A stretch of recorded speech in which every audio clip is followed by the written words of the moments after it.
View 360 में। America और Iran के दरमियान तनाव, अमेरिकी फौजी अड्डों पर तैनात सिविल और अस्करी एहलकार क्या सोच रहे हैं। ऑस्ट्रेलिया में जानवरों की एक पनाहगाह के मकीनों को आग से कैसे बचाया गया। पुराने ज़माने के लोग पे तो थोड़ी पुरानी मेंटालिटी थी, इस चीज़ को बुरा समझा जाता था, लेकिन अभी जो ये ट्रेंड में इन हो चुका है। और टैटू बनवाना पाकिस्तानी नौजवानों में अब मायूब नहीं मकबूल समझा जा रहा है। ईरान का इराक में एक और फौजी अड्डे पर हमला, तनाव में कमी लाने के लिए पाकिस्तान की सिफारती मशीनरी क्या कर पा रही है। इस बारे में अक़वाम मुत्तहिदा में पाकिस्तान के सफ़ीर मुनीर अकरम से खुसूसी गुफ्तगू समेत बहुत कुछ शामिल है हमारे आज के शो में। वॉइस ऑफ अमेरिका के वाशिंगटन स्टूडियो में आप सबको खुशामदीद। व्यू 360 के साथ मैं हूँ सारा जमान। ईरानी जनरल कासिम सुलेमानी की अमेरिका के हाथों हिलाकत के बाद ईरानी अवाम में अपनी हुकूमत की हिमायत में जो इजाफा नजर आया था, उसमें यूक्रेन के तैयारा हादसे के बाद बज़ाहिर एक दरार सी पड़ गई है। तेहरान समेत मुल्क के कुछ अहम शहरों में आज तीसरे रोज भी हुकूमत मुखालिफ मुजाहरे जारी रहे। मुजाहिरीन आयतुल्लाह खामेनी और हुकूमत की बरतरफी का मुतालबा कर रहे हैं। सदर डोनाल्ड ट्रंप ने ईरान को मुजाहिरीन पर तशद्दुद से तो खबरदार किया है, लेकिन दूसरी जानिब कनाडा के वज़ीर आज़म जस्टिन ट्रूडो कहते हैं कि वो तैयारा हादसे के मुतासरीन को इंसाफ मिलने तक चैन से नहीं बैठेंगे। यूक्रेन का मुसाफिर बरदार तैयारा बुध को ईरानी मिसाइल लगने से तबाह हुआ था, जिसकी जिम्मेदारी ईरानी क़यादत ने 3 रोज बाद कबूल की। हादसे में 176 अफराद हलाक हो गए थे। दूसरी जानिब ईरान ने इराक में एक और अमेरिकी फौजी अड्डे पर कल हमला किया, जिसमें इराकी फौज के 4 एहलकार जख्मी हो गए। बगदाद से 80 किलोमीटर शमाल में वाक़ अल-बलाद बेस पर अमेरिकी महकमा दफा के मुताबिक अमेरिकी फौज का कोई एहलकार मौजूद नहीं था। ताहम अमेरिकी वज़ीर ख़ारिजा ने इस रॉकेट हमले के बारे में ट्विटर पर एक पैगाम जारी किया है, जिसमें उन्होंने शदीद गुस्से का इजहार किया। खत्ते की सूरत हाल पाकिस्तान के लिए सफारती एतबार से एक बड़ा चैलेंज बनी हुई है। इस्लामाबाद का मौक़िफ़ यही है कि वो खत्ते में अमन चाहता है और किसी जंग का हिस्सा नहीं बनेगा। पाकिस्तान के वज़ीर ख़ारिजा शाह महमूद कुरैशी ने तेहरान में सदर रूहानी से मुलाकात की और आज सऊदी क़यादत से भी मुलाकात कर रहे हैं। इस वक्त नीलोफर मुग़ल हमारे साथ स्टूडियो में मौजूद हैं। नीलोफर, आपकी बात हुई अक़वाम मुत्तहिदा में पाकिस्तान के सफ़ीर जनाब मुनीर अकरम से, तो तनाव में कमी लाने के बारे में पाकिस्तान की कोशिशों से मुताल्लिक़ उन्होंने क्या कहा। सारा एम्बेसडर मुनीर अकरम का ये कहना था कि ये अमेरिका और ईरान की जिस वक्त कशीदगी चल रही है, इससे खत्ते पर असरात पड़ सकते हैं। ये अफ़गान जो अमल है वो भी मुतासर हो सकता है, लेकिन उनका ये कहना था कि अगरचे ये कशीदगी जारी है, लेकिन पाकिस्तान ने सफारती सतह पर अपनी कोशिशें जारी रखी हुई हैं और वो चाहता है कि दोनों फरीकों के दरमियान कोई समझौता तय पा जाए। सब जानते हैं कि पाकिस्तान को इस खित्ते में अमन की ज़रूरत है और हमारी एक सिंसियर एफर्ट है जिसमें हमारा कोई ज़ाती इंटरेस्ट नहीं है। सिर्फ ये हम चाहते हैं कि यहाँ एक और जंग ना हो और इस खित्ते में एक अमन और पीस स्टेबिलिटी आ सके। हमारी तवक्को ये है कि टेंशन्स जो आजकल हो रही हैं वो डिफ्यूज़ होंगी। तो दुनिया की तवज्जो तो ईरान और अमेरिका के दरमियान तनाव पे है, लेकिन इस सारे के दौरान पाकिस्तान और अमेरिका के ताल्लुकात में हमने देखा कि अहम पेशरफ्त हुई। पाकिस्तान के लिए जो अमेरिका का मिलिट्री ट्रेनिंग का प्रोग्राम है वो बाकायदा तौर पे बहाल कर दिया गया। तो क्या पाकिस्तान के और अमेरिका के ताल्लुकात में कोई बड़ी तब्दीली देखी जा रही है? जी, सारे इस ट्रेनिंग प्रोग्राम के हवाले से खासतौर पर उन्होंने ये कहा कि अगरचे ये कोई नई बात नहीं है, इस पर काफ़ी अरसे से हम लोग काम कर रहे थे, लेकिन इससे ये अंदाज़ा होता है कि ये ताल्लुकात की बेहतरी की जानिब जो है एक नया कदम है, लेकिन पाकिस्तान ये चाहता है कि उसे भी सपोर्ट किया जाए।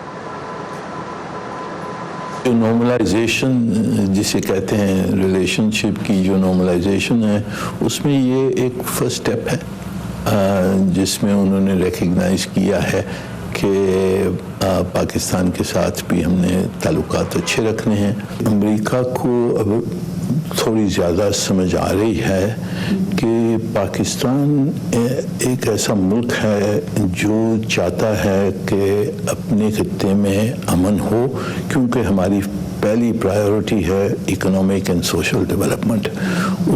उसके लिए अमन की बहुत ज़रूरत है हमें। اور ایک اہم ایشو پاکستان کے لیے کشمیر، اس کے بارے میں ہم دیکھ رہے ہیں کہ اقوام متحدہ کی جانب سے کوئی اہم پیش رفت نہیں ہوئی، اگرچہ پاکستان کا دعویٰ یہ ہے کہ بڑی شدید نوعیت کی سفارتی کوششیں پس پردہ بھی چل رہی ہیں اور سامنے بھی چل رہی ہیں، اس بارے میں کیا کہا انہوں نے؟ سارا اس کے حوالے سے ان کا یہ کہنا تھا کہ گزشتہ ہفتے ہی انہوں نے اقوام متحدہ کی سیکیورٹی کونسل میں ایک بار پھر اس مسئلے کو اٹھایا ہے اور امید ہے کہ اس ہفتے ایک بار پھر اس پر بات کی جائے گی، لیکن ان کا یہ کہنا تھا کہ اگر سفارتی سطح پر پاکستان جو ہے ناکام نہیں ہوا ہے اور یہی ایک طریقہ ہے جس طریقے سے ہم بھارت پر دباؤ جو ہے برقرار رکھیں گے۔ ہم نے آبویسلی جنگ تو نہیں لڑنی ہے، پر ڈپلومیسی کے تحت ہم دنیا کو بتانا ہے کہ کیا زیادتی ہو رہی وہاں مقبوضہ کشمیر میں، جو ہندوستان وہاں وائلیشنز آف ہیومن رائٹس کر رہا ہے، جو اپریشن ہو رہا ہے۔ تو اب یہ ہم نے سیکیورٹی کونسل میں پہلی مرتبہ 50 سال کے بعد اس مسئلے کو اٹھایا ہے۔ سیکیورٹی کونسل نے 2 بار اس کے اوپر توجہ دی ہے، تیسری بار انشاءاللہ پھر اگلے ہفتے پھر اس پہ توجہ دیں گے۔ نیلوفر مغل ہمارے ساتھ اسٹوڈیو میں، اور آپ نے بات کی اقوام متحدہ کے لیے پاکستان کے سفیر منیر اکرم سے، تھینک یو ویری مچ نیلوفر۔ اور ایران اور امریکہ کے درمیان جاری تناؤ اور اس میں پاکستان کے کردار کے بارے میں ہم کچھ مزید بات کریں گے۔ آج ہمارے مہمان ہیں تجزیہ کار جہانگیر خٹک، جو نیو یارک سے بذریعہ اسکائپ اس وقت ہمارے ساتھ ہیں۔ خٹک صاحب بہت شکریہ۔ پاکستان تو اپنا موقف ایران اور سعودی عرب کو باور کرا رہا ہے کہ وہ کسی جنگ کا حصہ نہیں بنے گا، لیکن غیر جانبداری دراصل کس حد تک ممکن ہوگی؟ کیونکہ حالیہ جو معاشی بحران پاکستان کا تھا اس میں عرب اتحادیوں سے پاکستان کو اربوں ڈالر کی امداد ملی، تو ایک تو یہ کہ غیر جانبدار کس حد تک رہ سکتے ہیں، اور دوسرا یہ بھی کہ در حقیقت اثر و رسوخ ہے کتنا پاکستان کا، کیا لیوریج ہے پاکستان کے پاس؟ بہت اہم سوالات ہیں، شکریہ سارا۔ دیکھیے پاکستان کا لیوریج جو ہے وہ تو میرا خیال ہے کافی محدود ہے، اور جہاں تک نیوٹرلٹی کا تعلق ہے وہ بھی پاکستان کے لیے ایک انتہائی ٹائٹ روپ واک ہے۔ گرتے پاکستان نے پہلے بھی یہ بات تو ثابت کی ہے یمن کے معاملے میں کہ جب وقت آیا کہ سعودی عرب نے پاکستان سے تقاضا کیا کہ آپ اپنی افواج بھیجیں یا اس جنگ میں حصہ بنیں، تو پاکستان نے انکار کیا۔ تو وہ مثال تو موجود ہے، لیکن جس طرح آپ نے ذکر کیا پاکستان کے معاشی حالات کا، اس مشکل صورتحال میں پاکستان کے لیے واقعی یہ ایک بہت بڑا چیلنج ہے کہ یہ کس قسم کے بیلنسنگ ایکٹس کرے گا جس کے تحت وہ اپنی نیوٹرلٹی کو بھی برقرار رکھے اور جو اس کا اثر رسوخ ہے اس کو بھی استعمال کرتے ہوئے اس خطے میں امن کو یقینی بنائے۔ ڈیفینیٹلی بہت بڑا چیلنج ہے، اور پاکستان کو اپنی نیوٹرلٹی کو اگر جنگ ہوتی ہے قائم رکھنا واقعی بہت مشکل ہوگا، اور ایسے اقدامات بھی اٹھانے ہوں گے جو اس کی نیوٹرلٹی، جس طرح آپ نے کہا غیر جانبداری کو تو قائم رکھیں، لیکن ساتھ میں جو اس کے معاشی مفادات ہیں، جو اسٹریٹجک مفادات ہیں، ان کا بھی تحفظ ہو سکے۔ تو جیسا آپ نے کہا ایک اہم بیلنسنگ ایکٹ ہوگا۔ ایران کی بات کرتے جب عراق میں امریکی بیسز پہ گزشتہ ہفتے حملہ کیا تھا، تو اس کے بعد جواد ظریف صاحب کی طرف سے جو ایران کے وزیر خارجہ ہیں، جو میسج آیا اس میں انہوں نے ایسے الفاظ استعمال کیے تھے جس سے لگا تھا کہ یہ ایک فیصلہ کن کارروائی ہے، اور پھر توقع یہ تھی، اور ایون صدر ڈونلڈ ٹرمپ کے خطاب سے بھی یہی توقع ملی تھی کہ شاید اب معاملہ یہاں پہ رک جائے گا، لیکن جہاز جب گرا دیا اور اس کی کہہ لیں یہ بھی ذمہ داری بھی قبول کر لی، اس کے بعد ہم نے دیکھا کہ ایران پہ ایک مرتبہ پھر اندرونی اور بیرونی دباؤ بڑھ گیا۔ اس کے باوجود البلاد بیس پر کل کا حملہ، اس کی کیا وجہ نظر آتی ہے؟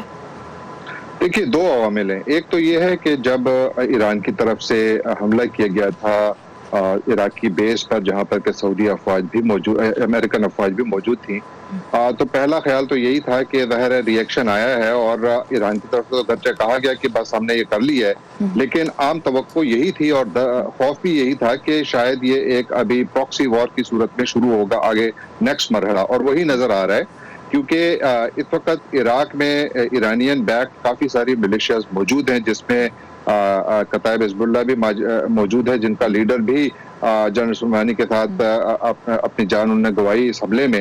تو اس قسم کے حملے میرا خیال ہے کہ ہوتے رہیں گے، میرا خوف یہی ہے، کیونکہ ایرانین بیک ملیشیاز جو ہیں وہ اس خطے میں انسٹیبلٹی کو جاری رکھیں گی۔ دوسری بات، اس خطے میں اگر اس قسم کے حملے ہوتے ہیں اور جس قسم کی انسٹیبلٹی ایران کے اندر ایران کی حکومت کے خلاف شروع ہوئی ہے، تو اس قسم کی صورتحال ایران کو شاید زیادہ فیور کرتی ہے، کیونکہ اس سے جو ایرانین عوام جو اس وقت کافی غصے میں ہیں اپنی ہی حکومت کے خلاف زبردست مظاہرے کر رہے ہیں، ان کی توجہ ہٹانے کے لیے بھی ایک کوشش جو کہ ایران سمجھتا ہوگا کہ جو حکومت ہے ان کے فیور میں جاتی ہے کہ ٹھیک ہے اگر باہر کچھ اس قسم کے حملے ہوتے ہیں تو اس سے کم از کم جو ڈومیسٹک پریشر ہے وہ شاید کم ہو. تو مجھے لگتا ہے کہ اس قسم کی پراکسی وارز اس خطے میں شاید مزید بڑھیں اور ایران کے اندر جوں انسٹیبلٹی بڑھے گی شاید پراکسی وارز میں بھی اضافہ ہو، کیونکہ حکومت کے حق میں یہ بات ہے کہ عوام کی توجہ ہٹائی جائے، ڈیفلیکٹ کرنے کی کوشش کرے باہر کی طرف زیادہ سخت کارروائی کر کے. واشنگٹن کی بات کرتے ہیں، یہاں پہ بھی ہمیں ایک طرح کا کریڈیبلٹی کا کرائسس سا نظر آ رہا ہے، کیونکہ صدر ٹرمپ نے دعویٰ کیا حال ہی میں کہ جنرل سلیمانی 4 امریکی سفارت خانوں پہ حملہ کروانے والے تھے، اور اس کے برعکس ہم نے دیکھا کہ سنڈے کے جو اہم ٹاک شوز جو نیوز شوز تھے اس میں امریکہ کے وزیر دفاع مارک ایسپر جب آئے تو انہوں نے یہ کہا کہ انہیں اس قسم کی کوئی خفیہ معلومات نہیں ملی کہ 4 سفارت خانوں کے اوپر جنرل سلیمانی حملہ کروانے لگے تھے. تو اس سے امریکہ کی جو کریڈیبلٹی، اور خاص طور پہ ایک ایسے وقت میں جب اس کو اتحادیوں کی سپورٹ تو چاہیے ہی لیکن ان کی طرف سے بھی حمایت چاہیے جو پوری طرح سے امریکہ کے ساتھ اس سلسلے میں نہیں کھڑے، ایران کے ساتھ کشیدگی میں کمی لانا چاہتے ہیں. ایسی صورتحال میں کس طرح سے امریکہ کی کریڈیبلٹی افیکٹ ہوتی دیکھتے ہیں آپ؟ میرا خیال ہے کافی زیادہ افیکٹ ہوتی ہے امریکہ میں، ڈومیسٹکلی اور انٹرنیشنلی دونوں. ڈومیسٹکلی جو اس وقت چونکہ الیکشن کا ایئر ہے اور صدر ٹرمپ کا ایک بڑا پیٹ ورڈ تھا اینڈلیس وارز، اور انہوں نے جو گزشتہ انتخاب جو انہوں نے جیتا تھا اس میں وہ بار بار یہ کہتے رہے تھے اور امریکی عوام سے انہوں نے وعدہ کیا تھا کہ وہ جو اینڈلیس وار ہیں یا جو نہ ختم ہونے والی جنگیں ہیں جن میں خصوصاً افغانستان کا ذکر تھا وہ ختم کریں گے اور نئی جنگیں نہیں شروع کریں گے. لیکن جب یہ حملہ ہوا تو سب سے پہلا سوال یہ اٹھا کہ آپ نے تو وعدہ کیا تھا کہ نئی جنگیں نہیں شروع کریں گے، لیکن اس سے تو بالکل اینڈلیس وار شروع ہو سکتی ہے. آج بھی نیو یارک ٹائمز کی یہی ہیڈ لائن ہے اور تمام امریکی اخبارات میں یہی سوال اٹھایا جا رہا ہے، عوام بھی یہی سوال اٹھا رہے ہیں، اور جو صدر ٹرمپ کی اپنی جو پارٹی ہے اس میں بھی یہ سوال اٹھائے جا رہے ہیں. جب یہ وار پاورز کے حوالے سے دیکھیے کانگریس میں ہاؤس آف ریپرزینٹیٹیو میں ایک ریزولوشن پاس ہوا اور پھر وہ سینٹ میں جا رہا ہے. سینٹ میں ڈیموکریٹس کو اس کو پاس کرانے کے لیے 4 ووٹوں کی ضرورت ہے جس میں سے 2 ان کو مل گئے، یعنی ریپبلکن پارٹی کے 2 سینیٹرز اس کے حق میں ہیں. گویا اس کا مطلب یہ ہے کہ امریکی جو حکومتی پارٹی ہے اس کے اندر بھی اس کے اوپر کافی تقسیم ہے. تو کریڈیبلٹی صدر ٹرمپ کی بھی سوال ہے اور امریکہ کی بھی سوال ہے، کیونکہ جو یورپین اتحادی اور باقی لوگ ہیں وہ سب یہی سوال کر رہے ہیں کہ ٹھیک ہے آپ تو یہ کہہ رہے ہیں کہ جنرل سلیمانی حملہ کر رہے تھے یا یہاں پر بہت زیادہ انسٹیبلٹی کریٹ کر رہے تھے، but where is the evidence? کہ وہ ایویڈنس ابھی تک سامنے نہیں آیا. اور بہت دلچسپ بات یہ ہے کہ ایران اور امریکہ دونوں کو ہی اس وقت اندرونی طور پہ بھی اپنے ہی عوام کی جانب سے اپنی پالیسیز کے حوالے سے پریشر کا سامنا ہے، دباؤ کا سامنا ہے. جہانگیر خٹک تجزیہ کار ہمارے ساتھ تھے نیو یارک سے، آپ کے وقت کا بہت شکریہ. Thank you. اور آپ جانتے ہیں حالیہ دنوں میں امریکہ نے ایران کے ساتھ تناؤ بڑھنے کے باعث تقریباً 3,500 فوجی مشرق وسطی روانہ کرنے کا فیصلہ کیا ہے. آئیے چلتے ہیں امریکہ کے سب سے بڑے فوجی اڈوں میں سے ایک پر، فورٹ کیمبل جو ریاست کنٹکی میں واقع ہے، اور وہاں چل کر جانتے ہیں کہ ادھر تعینات فوجی اور سویلین عملہ تازہ ترین صورتحال کو کیسے دیکھ رہا ہے. کھیتوں اور ہائی ویز کے چوراہے پر واقع ہے فورٹ کیمبل، ایک چھوٹا سا شہر جہاں امریکہ کا 101 ایئر بورن فوجی اڈا قائم ہے. یہ بیس اور شہر کی مقامی معیشت ایک دوسرے سے جڑے ہیں. رونی وارڈ طویل عرصے سے بیس کے نزدیک ایک نائی کی دکان چلا رہے ہیں. ہمارے گاہکوں میں شاید 80 سے 85% حاضر سروس فوجی ہیں. ہم پرائیویٹ فرسٹ کلاس کے فوجیوں سے لے کے کمانڈنٹ جنرل تک کے بال کاٹتے ہیں. رونی کا کہنا ہے کہ ان کے گاہک خاندان کی طرح بن جاتے ہیں. ان لوگوں کی زندگی آپ جانتے ہیں، آپ اس کا ایک حصہ بن جاتے ہیں. آپ جانتے ہیں کہ یہاں کون گیراج کی تعمیر کر رہا ہے، کس کا بچہ ہونے والا ہے اور کس نے نیا ٹرک خریدا ہے. ان کے کسٹمر شون ہیبرٹ فورٹ کیمبل میں بھاری مشینری کے آپریٹر کے طور پر تعینات ہیں. ہم نے بہت ٹریننگ کی ہے یہاں. اپنی تعیناتی کے چند سالوں کے دوران میں نے اسی لمحے کی تیاری کے لیے خود کو تیار کیا ہے، لہٰذا ہم ہر وقت جانے کے لیے تیار ہیں. شون کے مطابق تعیناتی فوجی خاندانوں کے لیے کبھی بھی آسان نہیں ہوتی. میری ایک بیٹی ہے جو بہت چھوٹی ہے، اسے اس کی سمجھ نہیں کہ کیا ہو رہا ہے سوائے اس کے کہ ڈیڈی جا رہے ہیں. دوسری طرف میری بیوی سوال کرتی ہے کہ کیا ہو رہا ہے، کیا آپ جا رہے ہیں، کب تعینات ہو رہے ہیں. باربر شاپ سے چند کلومیٹر دور 2 بچوں کی ماں ایک امریکی فوجی اس خدشے کا اظہار کرتی ہیں کہ متعلقہ لوگوں کو ان کے ملٹری ایکشنز کے اثرات کا صحیح پتہ نہیں ہوتا. वो नहीं समझते इस काम की नौयत को और ये कि किस तरह ये असरअंदाज हो सकता है। मैं उन्हें बताती हूँ कि हो सकता है लोग कभी वापस ना आए। आप जिन लोगों के साथ जाते हैं शायद आप उनके साथ वापस ना आए। भेजे जाने वाले सारे 3000 लोग शायद वापस ना आए। करीबी इलाके के साबका अमरीकी फौजी जानते हैं कि जब कौमें एक दूसरे से जंग लड़ती हैं तो इसका मतलब क्या होता है। और यूएस एयर फोर्स में तवील करियर से रिटायर होने वाले टेड वुड कहते हैं कि उनके साथी अमरीकी फजाइया के साबका एहलकार जंगों से तंग आ चुके हैं। यहाँ बहुत से लोग सोचते हैं कि दुनिया को पुलिस करना हमारा काम नहीं होना चाहिए। ऐसा करना मुमकिन ही नहीं। इसके लिए हमारे पास टैक्स का इतना पैसा नहीं। बहुत से लोग बिलखुसूस रिटायर्ड लोग जंग से तंग आ चुके हैं। वियतनाम जंग में लड़ने वाले जॉन ब्राम इससे इत्तेफाक करते हैं और कहते हैं कि वो सिर्फ सबको खुश देखना चाहते हैं। देखिए, मैं चाहता हूँ कि पूरी दुनिया खुश हो। मेरा मतलब है मुसर्रत के साथ। क्या गलत है? हम सिर्फ इस सियारे पर शायद 80 साल के लिए हैं, तो बस सिर्फ जिएं। मार्टिन सीक्वेस्ट के साथ Eram Abbasi, voice of America. जनूबी एशिया के लिए अमेरिका की आला सिफारतकार एलिस वेल्स ने भारत के ज़ेर इंतज़ाम कश्मीर में सियासी क़यादत को बदस्तूर हिरासत में रखने पर तशवीश का इजहार किया है। इसके अलावा कश्मीर के अवाम क्या सोच रहे हैं, इस बारे में आप रिपोर्ट देख सकेंगे कल शाम व्यू 360 में। दुनिया भर से अहम खबरों की तफसीलात के लिए आप जब चाहें लॉग ऑन कर सकते हैं facebook.com/VOA उर्दू के पेज पे। ट्विटर पर हमारा हैंडल है @urduvoa। ऑस्ट्रेलिया के जंगलात में लगी आग से अब तक तकरीबन 63,000 मुरब्बा किलोमीटर से ज्यादा रकबा तबाह हो चुका है और अंदाजों के मुताबिक 1 अरब से ज्यादा जानवर हलाक हो चुके हैं। जहां एक तरफ तबाही के दिल दहला देने वाले मनाजिर सामने आ रहे हैं, वहीं रेस्क्यू और सपोर्ट की ऐसी बहुत सी कहानियां भी सामने आ रही हैं जो दिल को छू लेती हैं। तो आइए आपको दिखाते हैं कि जब जानवरों की एक पनाहगाह आग की जद में आ गई तो आसपास के मकीनों ने क्या किया। ऑस्ट्रेलिया के जंगलों में बड़े पैमाने पर फैली आग की वजह से इन ऊंटों की इस पनाहगाह को खतरा लाहक है। हम काफी देर आग से लड़ते रहे, तकरीबन 6 घंटे इसके ऊपर पहुंचने तक। फिर जब ये झाड़ियों तक पहुंची और नीचे जानवरों के अहाते का कुछ हिस्सा जल गया तो हमने सोचा कि अब शायद हम मुश्किल में पड़ गए हैं। लॉरेन क्रॉस ने 16 बरस पहले न्यू साउथ वेल्स में स्मार्ट एनिमल सैंक्चुरी नामी जानवरों की पनाहगाह कायम की। जब आग उनकी इमलाक के करीब पहुंची तो फिर वो खौफजदा और मायूस हुई। तो हमें फैसला करना पड़ा और हतमी फैसला ये था कि इन जानवरों को खोलकर जाने दिया जाए, मगर वो कहीं नहीं गए और इधर करीब ही फिरते फिराते मजे करते रहे। वो कहती हैं कि जानवरों के मजे नहीं होते अगर पड़ोसी मदद को ना आते। मैंने लोगों से कहा कि इन सब जानवरों की जान बचाने में मदद करें, तो सारी कम्युनिटी इकट्ठी हुई और फिर हमने जितने जानवर मुमकिन हो सका उन्हें निकाल लिया। लॉरेन का घर तो आग से बचा रहा, मगर जिंदा बचने वाले मवेशियों का मुस्तकबिल ज्यादा ताबनाक नहीं। इस आग के असरात तवील मुद्दती होंगे, बहाली फौरी नहीं होगी। एक चीज जो बहुत सी मुश्किलात कम कर सकती है वो बारिश है। बदकिस्मती से इसके इम्कान बहुत कम है। अब जबकि फल तोड़ने का मौसम शुरू हो रहा है, किसानों को भी गैर यकीनी की कैफियत का सामना है कि क्या बचाया जाए और क्या नहीं। ऑस्ट्रेलिया में जंगल की आग गैर मामूली बात नहीं, मगर सितंबर में रिकॉर्ड तोड़ गर्मी के बायस आग का सीजन जल्दी शुरू हुआ और इसके खात्मे का कोई इम्कान नजर नहीं आ रहा। अर्श अराबा सादी के साथ नदीम याकूब, वॉइस ऑफ अमेरिका।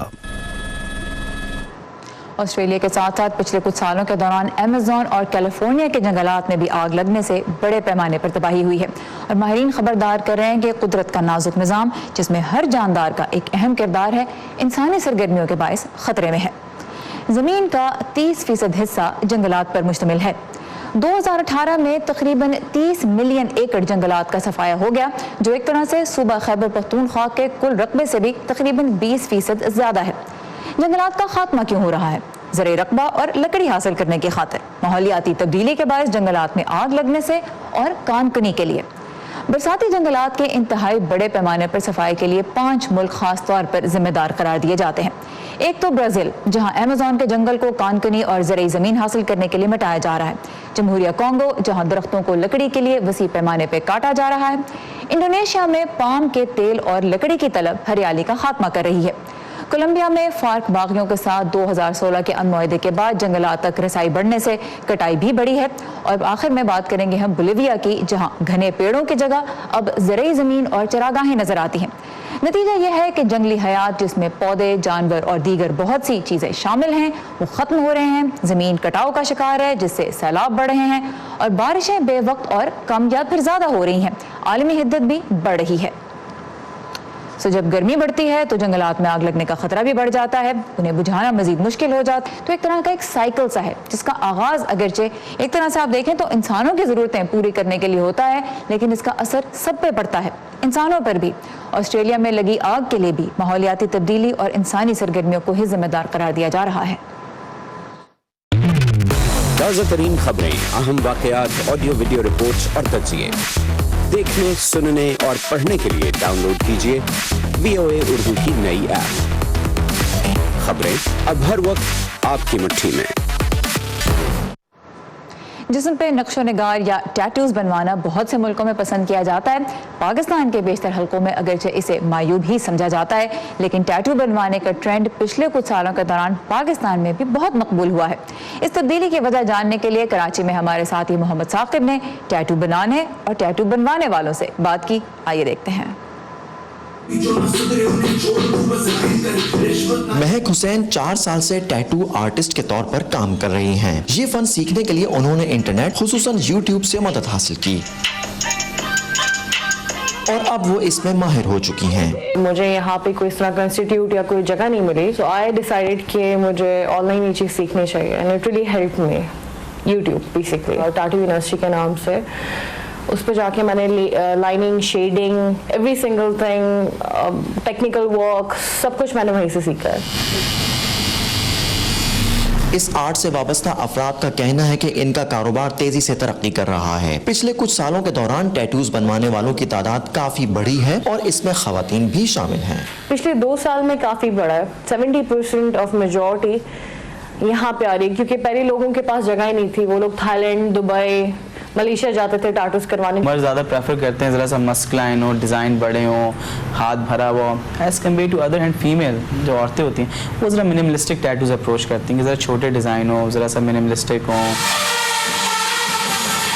कोई शौक की खातिर नक्शो निगार बनवाता है तो कोई जज्बात और ख्यालात के इजहार के लिए। प्रोफेशनल डांसर हूँ, मतलब बी बॉइंग करता हूँ, तो इसीलिए मतलब शौक भी था टैटू का। लोगों को देख के, मतलब जो बड़े बड़े मतलब स्टार्स हैं उनको देख के, उनके हाथों में देख के मतलब शौक आता है, तो बस वहीं से शौक आया। तो सबकी अपनी अपनी लाइफ की स्टोरीज होती हैं। तो मेरे लिए टैटू रियलिस्टिकली ये है कि मेरी वाइफ, फैमिली, किड्स, तो मैंने उनके नाम के टैटूज कराए हैं। लेकिन टैटू करवाने को मुआशरे में बड़ी हद तक अब भी मायूब समझा जाता है और इस मनफी रवैये का सामना टैटू फनकार भी करते हैं। लोग बहुत से ऑब्जेक्शंस करते हैं कि भाई आप ये अनएथिकल काम कर रहे हो, आप ये मोरली खिलाफ है, ये चीज़ है, वो चीज़ है। मेरा बड़ा सिंपल इसका आंसर होता है कि मैं किसी को ज़बरदस्ती अपने पास नहीं ला रहा। मैं किसी क्लाइंट को ज़बरदस्ती गली में चलता है उसे पकड़ के अपने पास नहीं ला रहा। वो बंदा मेरे पास खुद आना चाह रहा है। आजकल की जनरेशन जो काफ़ी चेंज होती जा रही है, ठीक है। पुराने ज़माने के लोग थे तो थोड़ी पुरानी मेंटालिटी थी, इस चीज़ को बुरा समझा जाता था, लेकिन अभी जो ये ट्रेंड में इन हो चुका है, लाइफस्टाइल के साथ जो है इन हो चुका है। और मैं पर्सनली ये चीज़ चाहती हूँ कि जो टाबू है हमारे कल्चर में कि टैटू को लेके ये चीज़ ख़त्म हो। मैं बस ये कहना चाहूँगी कि सोसाइटी की फिक्र ना करें, just go for your dreams. इंसान अपने जिस्म पर डिज़ाइन, तस्वीर या कोई निशान वगैरह सदियों से बनवाते आ रहे हैं, जिसकी मिसालें बरसगीर की सकाफत में भी मिलती हैं। पाकिस्तान में भी टैटू बनाने का फन नया तो नहीं, लेकिन इसके बारे में अब एक नई सोच ज़रूर जन्म ले रही है। Mohammad Saqib, Voice of America, Karachi. और इसी के साथ ख़त्म होता है आज का व्यू 360। facebook.com/VOA उर्दू के पेज पे आप जब चाहें लॉग ऑन कर सकते हैं। आपको दुनिया भर से ताज़ा तरीन खबरें और अहम मालूमात और दिलचस्प मज़ामीन मिलेंगे। इसके अलावा ट्विटर पे हमारा हैंडल है @UrduVOA और इंस्टाग्राम पे भी आप उर्दू VOA को फॉलो कर सकते हैं। आपको बहुत सी दिलचस्प और वीडियोज़ और तस्वीर भी वहाँ पर नजर आएंगी। सारा ज़मान को यहाँ इजाज़त दीजिए। खुदा हाफ़िज़।